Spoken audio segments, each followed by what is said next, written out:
Hey, what's up? How's it? Aloha. Welcome to Culturized. It is me, Makani. Thank you so much. This is a space that we created to talk culture, whether it's native, whether it's ethnic, whether it's social, all those things.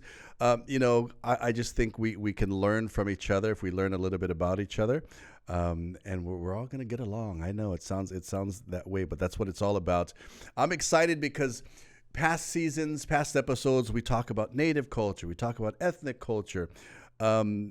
Culture, from what I understand, is when 10 or more people believe and do and practice in the same things. That's what makes it a culture. We're in this time right now of technology, information, highway, this tech culture. For some of us, it's going to age myself because sometimes it passes us right by. But my next guest sitting in front of me, my brother, we've known each other for years, and this guy, he's the go-to. He's the go-to tech guy. At first, I was nervous because people see you to learn. Now, podcast is just one of the things, many things that you do. Ladies and gentlemen, boys and girls, I know him as Doc Rock. Hey, Shawn Boyd. What's up, brother? How's it, brother? Good to see you. First of all, thank you for making time. It's a cultured show. If you want to make some lei kukui right here. But I brought you on because I want to talk about the culture of technology. Now, before that, we got to do all the incidentals, the local culture. Hey, where you from? What high school you went? How long you been here? Oh, bruh, it's crazy. I've been here so long that I kind of forget, but it's been about 40 years. Wait, hold. Has it been that long? Yeah. I came like directly after high school. I walked across the stage, and I'm like, it's my opportunity to run away from home. And Hawaii was the farthest place away from home that could speak English, so I thought. Because you know what the funny thing is? When we first met and we first started hanging out, because our broadcast radio days is for the longest time, I was like, oh, you're from here. Yeah. And no, not a lot of people know. No. Like, I literally came here, and I think one of the things that helped with that is when I first moved here, I lived in Waianae. So you get the paint, the veneer right away, right? I think if you live somewhere else where you have more opportunity to hide or like try not to blend in. But the cool thing about Waianae, and I didn't know at the time that so many people in Waianae have a Latino background because of, the sugarcane days and all of the Puerto Ricans that came here in 1912 to work in the sugarcanes. So I got there and I was like, oh, I got people. That's my people. I got people. So it was good. Like, some of the first people I met here just like wrote me in and vouched for me. And I think that was the thing that also helped. You know what I mean? Because where were you were coming from where? I left from D.C., but I grew up between D.C. and New York. And why was it Waianae? What, you just like, I'm going to move to Waianae? Bro, when you first move here and then you start looking for a place to stay and you go, holy God. Even coming from D.C., which is not cheap, right? And then coming from New York, Manhattan, also That's not true. cheap. I looked at I was like, oh, Mary Lou. So I was like, okay, I can do this Waianae thing. And then I would just take the bus because, for people say that's far. But like for where I come from, 28 miles a day is laughter. You know what I mean? So it just did it. And, some of the first people I met here were like the Pellins, and Ali was like, this guy's cool. Right. And at the time, I didn't know what that meant. I didn't know that being vouched for by somebody who has so many friends, such a large network, literally made it easy for me. So when I hear people say they struggle, that's like, because you probably went there with an attitude, or you probably went there with some weird behavior. I didn't have that. And also, I realize now the blessing of getting vouched for by like some of the most popular people in the area. I like that concept and that term of vouching for it, because we're going to talk about that in everything that you do today. If you guys are joining us, this is Culturized. I'm sitting with Doc Rock, Shawn Boyd. We're talking about, we're going to get to the culture of technology, but the life that he's created for himself in Hawaii and the things that he's done. I mean, he's true local boy, and we're going to find out the culture that he grew up in and then slowly get into the culture of technology right here on Culturized. Bringing you what matters. Viewers can receive the Star Advertiser Digital Full Access subscription for just $9.95 per month. Go to staradvertiser.com and click on subscribe. Use the code AHAITHING. Long's Drugs is always here for Hawaii, providing your family with their local favorites, accessible health and wellness services to keep you safe and healthy. Make longs a part of your day. Hey, what's up? How's it? Aloha. Welcome back to Culture Rise. This is a space we get to talk and learn culture, but we're sitting with Doc Rock. We go back. You've been in Hawaii for 40 years. We go back just as long, from D.C., New York, straight to Waianae, which is, was it culture shock for you? We talked a little bit about how you met the right people. I met the right people, and I'll tell you why no. I never go anywhere with pretensions of it needs to be the way I like it. I'm at your house. Like, you know, the first time I went to your house and your mom was like, oh, go make your own plate. I was like, Auntie. And she's like, nah, you come to this house. Yo, Auntie Helen was like, make your own plate. That's right. Right? So I think because I grew up like that, I never went with pretensions or preconceived notions. So yeah, I don't have that problem. That's a cultural concept. Say that again. You weren't pretentious. You knew. Because today, and I work in Waianae daily, but people move in there and they want to make it theirs. Like today, if somebody coming from D.C., they move to Waianae and be like, oh, I want to make Waianae D.C. No, you can't. It doesn't work that See? way. You can share elements of where you're from and see if they like it. Okay? This is going to be a shock to a lot of people. When I came, I brought like those straight out of the street hip hop tapes. And when I would play them for people here, there's like, what is this? This is cool, whatever. So yeah, did I have any influence on hip hop culture in Hawaii? I would probably say yes, because I brought some stuff with me. But it's easier to do that and share because they liked it than to try to force it your way, right? So I shared, people dug it, I could share more, you know. But if I shared it, you didn't like it, oh, sorry, not a good fit. All right, let me do it your way. You see that? We need more Auntie Helens in the world. Go make your own plate. Bruh, I was scared of the come slipper is what it was. and come share. I totally remember that. So that's how far back he's gone. He knows my mom, and my mom said, no, you do it yourself. Yes, 100%. Speaking of hip hop, yeah, you were there. I had a few seasons ago, Chris Styles on, right? Wow. And we talked about the OGs and Hawaii hip hop and the culture of Hawaii hip hop. And at the time, I forgot that he's generations from us, right? Yeah. And we brought names up like Doc Rock, Big T's, and he was, huh? I was like, oh, that's right. Because when you came in, were you always a DJ? Actually, it started by accident. Okay, so I knew how to play. I played from back home, right? It's just something I did. I did all my parties in high school. I did, a lot of parties after football practice, whatever. But I was in Red Lion one day back right? Okay, this is back like 85. The original Red Lion. 85, right? And then James Haramasa was like, I got to go to the bathroom. You're from New York. You know how to play music? I was like, yeah. He goes, can you watch the turntables? I was like, yeah. So he goes to the bathroom. I'm just watching, and it was not back yet. So I changed the song. Crowd's still grooving. And then James comes back in. Everybody was bopping. He said, I'm going to go to the bar and grab a drink. You want some? I was like, yeah. So he goes over. I play like 3 more records. And he's like, yeah, you keep doing that. He's sitting over there with his girlfriend hanging out. So James Haramasa, and at that time, is when I met Daniel J. and James Coles. So I got in because I did know how to play, but I didn't go and be like, yo, I'm from New York, let me play. I was just watching him see his style, because his style was different. That's another part of the theme of culture is, were you one of those that, like, when growing up, our parents would grab us by the shoulders and say, this is how to do this? Or were you an observer? I've always been an observer. See, yeah. I like that. And you just, some heavy names right there back in Hawaii hip hop days. Daniel J, James Cole. James he's still around. He's oldies. Yes.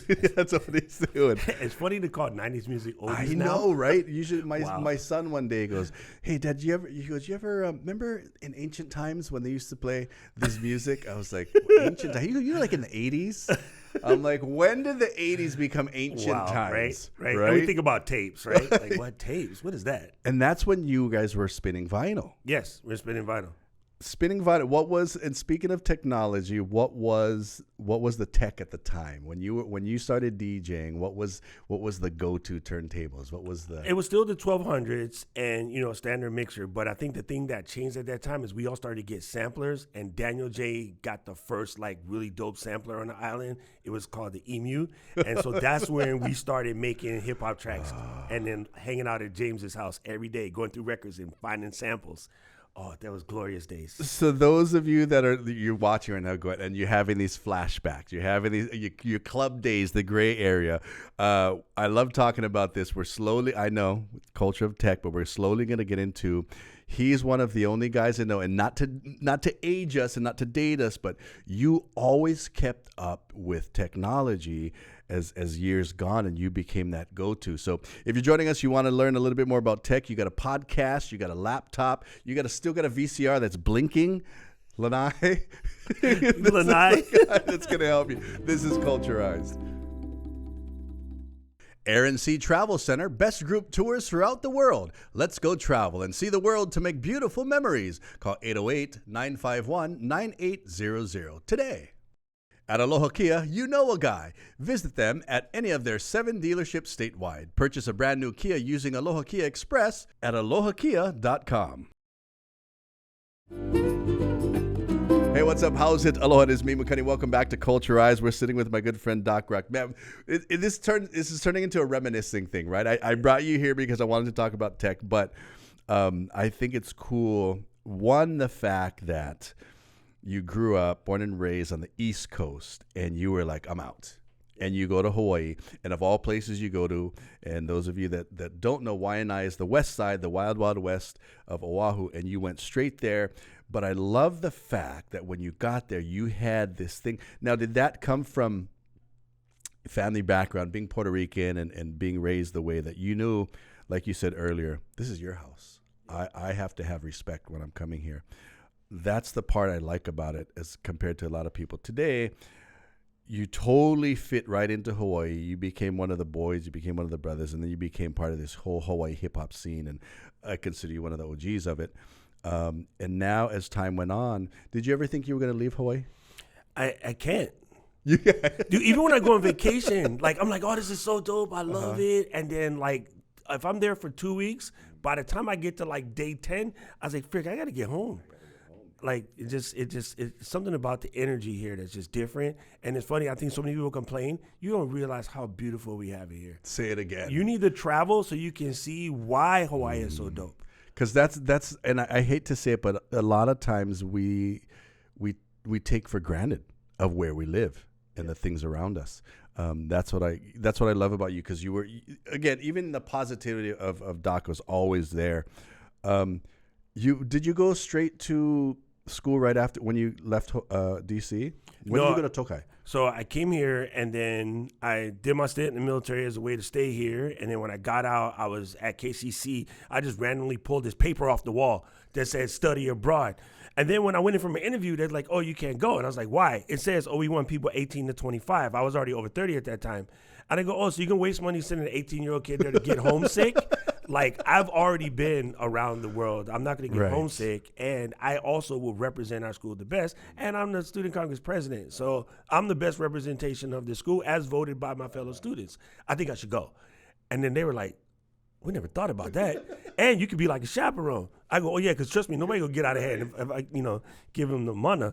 And so, yeah, they let me go. And, it's the best experience of my life. Oh, my God, so good. Was tech always in you? You knew that this is what you were eventually going to do? Yeah, so, okay, going back to the music thing, when James and Daniel started doing, like, MIDI and compositions on music, everybody got their computers, everybody wanted to get their MIDI stuff down, and nobody knew what they were doing. And then so basically, Dwayne Oyama and myself, we were the only two that figured it out. And so from that, we became the computer guys. Really quick, explain to people what MIDI is. Okay, so it's just like it's music language that computers can understand. So if you go back to Kraftwerk's, like 1, 2, 3, 4, our breakdancing days, you remember, right? So that MIDI was the language that would let the computer emulate a bunch of musical instruments without having to have all of that. So when we were making music, we had one keyboard, but it sounded like a whole band. People have no idea how close tech is with music, especially the hip hop, especially hip hop. Yes, Dwayne Oyama. Yeah. So we were like the only two that were tech oriented, and it was an accident. And so from doing that, it's like, oh, you always fix it. And it was like either Dwayne or myself, and then later on Jimmy Taco is like, if you three can't fix it, we can't do it. So I got stuck with it. You became the Even go-to. Uncle Bully was like, hey, come to my Really? studio and fix my Mac. I got to record Willie K. And I'm like, so I'm not on the album covers, but some of those Willie K albums don't It's exist. all you. If Uncle Bully is calling me, hey, nephew, get over here. Yes, sir. Okay. And back then it's yes, sir, right? I was like, yes, sir. And the fact that he would let me hang out in the studio to help him with his Mac, and I met all of the cats. So I was there when Fiji recorded Naughty Girl. And that's the thing. A lot of people, you were that, not necessarily the unsung hero, but if not for you, every part of tech, from island music, hip hop, all these things that we hear today, you had a hand in it. Oh yeah, it was fun. That was- Because being a nerd, you're always there. So even like Jim Linkner, like I used to help him with his systems. So a lot of the stuff you see on TV and them, like Uncle Dennis them at Pacific Focus, I've always been the tech guy. I answer questions and consult them and stuff. I'm tripping because these are things I didn't know about you. Wow. So if you're joining us, this is Culturize. We're sitting with Doc Rock. I know everybody is going to go into their archives of music and it's like, oh, I wonder if he did this. I wonder if he did that. And we just dropped some names on you from back in the day. And these names are still prominent today. But we're talking about tech and how we get into it. And now we're into this whole new, like, just tidal wave of technology, which I want you to make sense of for us right here on Culturized. For all your money needs, Hawaiian Financial Federal Credit Union is here for you. Visit hificu.com. Windows Hawaii. Windows are not only designed to beautify your home, but also to make your home more secure, energy efficient, and virtually noise-proof. Contact Mario now for your free in-home estimate. 808-671-0808. Aaron C. Travel Center, best group tours throughout the world. Let's go travel and see the world to make beautiful memories. Call 808-951-9800 today. Hey, what's up? How's it? Aloha. Welcome back to Culturize. We're talking the culture of tech. We totally got sidetracked, I know. But this is because we haven't sat down in a while. No, it's been a minute. The only time we have brief conversations is when Lanai is calling you to figure out how to put his fingerprint to open his Yeah, power. 100%.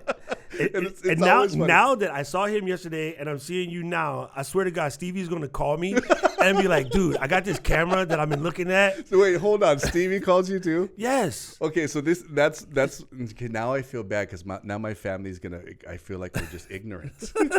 I'm not calling you for anything but to talk stories. That's okay, because if my house catch fire, I want Stevie to show up. That's right.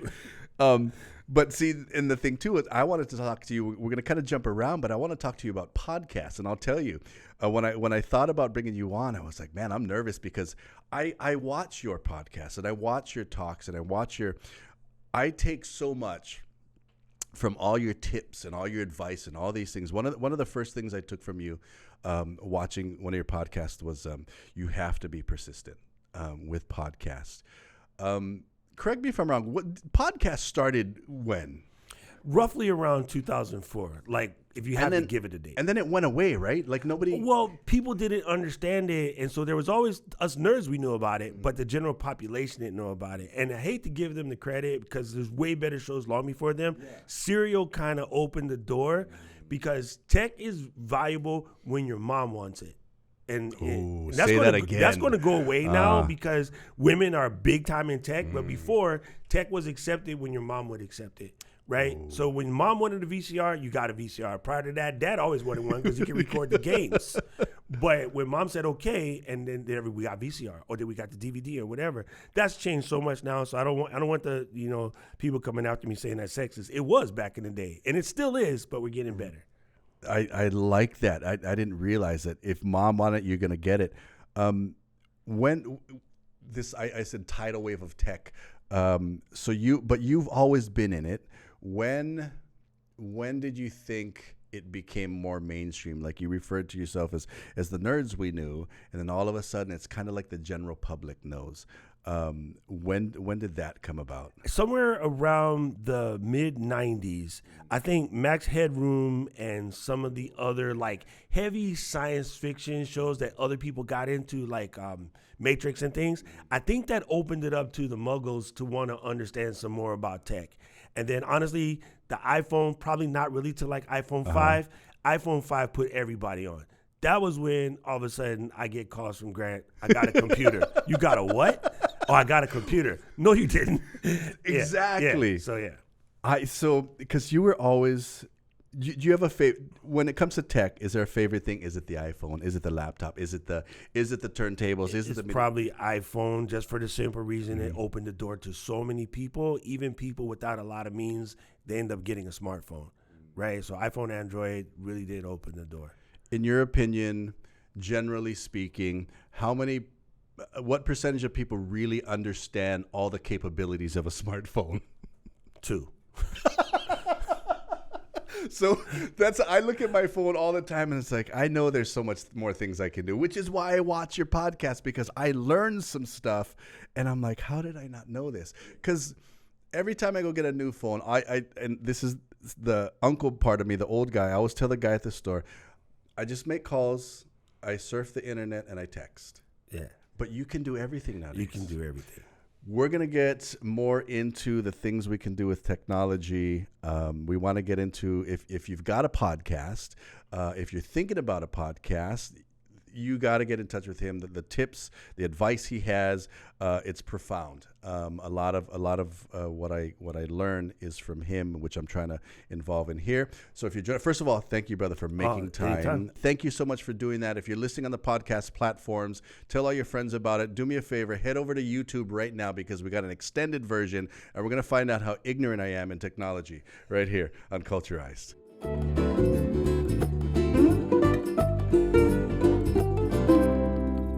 Hey, what's up? How's it? Aloha. Welcome back to Culturized. If you're joining us on YouTube, do all the things that validate my existence. The subscribe button, this is how old. See, now you're going to laugh at me, because earlier on another episode, I was like, join us on the YouTube. Oh, the YouTube. The YouTube. Dude, what? dude. Yeah, and That's what Mom Facegram. says. That's what I mean. I'm like, did I just get old just now? And then it was funny because usually my son's here, and I remember, doing all the subscribe notification, and he's on the side. The bell, Papa, the bell. I'm like, oh, what's that? The notification. That's the right. bell is like the conch shell. That's how you know it's time coming. Or, time for eat. What? Okay, since we're on that, why is that so important? Why do people always say subscribe and notification and? Okay, so a large portion of my income comes from YouTube. And if you subscribe, when I post a new video, you're going to get a message on your computer, your Chrome browser, whatever. There'll be a little thing. It'll say, Doc just uploaded a new video. The more people that watch it within the first 24 hours, the more I get paid. Whoa. So, and that's because that then in turn says, oh, if all you guys in here watched it, let me show it to your friends and Julia's friends, show it to all their friends. So it spreads it around faster, just like when Get Sale. And we call everybody, bro, at times the poke is killer and it's on sale right now. The next thing you know, the line at times is long, same exact thing. And so within that 24 hours is key. That first 24 hours is key. Now, you just talked about a large portion of your income. How does that happen? Because you hear a lot of talk all the time about, oh, yeah, you can make money on YouTube. And so people are like, oh, I'm going to put something on YouTube. And I'm like, wait, I ain't getting paid yet. I'm going to not tell you the story. I'm going to make you go look it up because it's a long story. Because you're an educator. But there's a story called 3 Feet from Gold. The average podcaster, YouTuber, even Instagram wannabe influencer, they give up when they're at the 3 feet from gold mark. Because I shot 50 videos and nobody sent me money yet. Bro, the money was coming at video 58, but you missed it. You gave up too quick. And if you really go back to us, when I was running around and Ronnie, all of us, we always stopped doing what we were doing right when we were about to blow up. See, I was going to just take it back to hip hop, because even when you were mixing, right? Yeah. It's like you had to know, now, is it the mindset, I want to put on music that they're going to like, but you know how nowadays there's home DJs, yes, and they'll mix before they go to the club. Yes. What was that like? You bring that into podcasting and YouTubing now. It's like, is it just about content, or is it the quality of the content? It's a combination of both. In the beginning, you just want to be consistent enough that people know you exist, right? We know that Ethos is busy if you get there at 12. But if you get there at 11:30, bro, you can get your food, you get out, say what's up to Rob and Minaka and roll out, right? But if you come in at 1:30, it's going to take a long time. People are like, I went Ethos, but it took so long. Why didn't you go early? You know what I mean? So you learn. It's fun. I like how you explain that. It's what we do in normal life is what we should be doing. Oh, in 100%. This whole 100%. There's people in here that don't go to Costco if it's not at exactly 10 o'clock. I'm going to mess up my secret, but I go at 7:30, bro. What? Because nobody's there. They close at 8.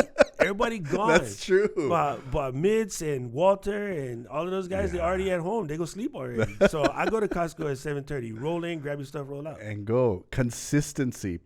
What was it called? 3 feet from... 3 feet from gold. 3 feet from gold. You guys look it up if you're in this tech world, because you get... So here's a good one. So my son, he wants to be a YouTuber, right? He follows all these guys, the Mr. Beast and that kid. Yeah, right? Let me ask you a question about that guy, because we were talking about it yesterday. Was he a baller before? No, he was poor. He was poorer than us. Really? And we was poor.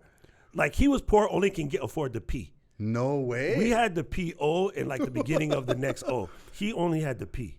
Where did he come from? Pennsylvania. And he just trailer park kid. Just started doing videos. Struggling. But the thing that Jimmy did, which is different, is Jimmy has always been about his audience. And that's what we got to do. You got to be about the audience. People are always trying to worry about how it looks for them, right? I'll show up without combing the beard, because what I got to tell you is more important than caring about what I look like. I know I'm cute when I do my beard, but if you just see me and I wake up, but the thought is there, I'm going to share the thought. It's more important than getting cute. See, because I like that, because the pressure, it's like, obviously, I don't care what my walls look like, because now I got to make sure my content and the quality of this conversation is good. Again, mahalo for making time. There's so much more that, I wish we can go on. We're going to go on forever, but in other episodes. If you have time, can I bring you back? Dude, I live across the street. See, I know. I'm just being cordial. It's like, Doc. Yeah. I'll have Lanai call you. He'll bring his laptop when we shoot again. You can fix his laptop while you're talking to me. Look, if I scrub the skateboard twice, like hit the ground twice, I go past the whole stuff. I put the skateboard down once, bam. Okay, I'm here. Thank you for dropping some knowledge on us in tech culture, and I know we only scratched the surface because we're reminiscing of you and I, but things happen organically, and that's what I like about it. But I want to definitely bring you back. If you're on Culturize right now, comment down below. You got any questions about tech? You can get in touch with Doc. You're doing a podcast. You're doing video. Anything having to do with the culture of tech. He's the guy that has kept close to it, as he said. The nerds know. And this is Doc Rock right here on Culturized.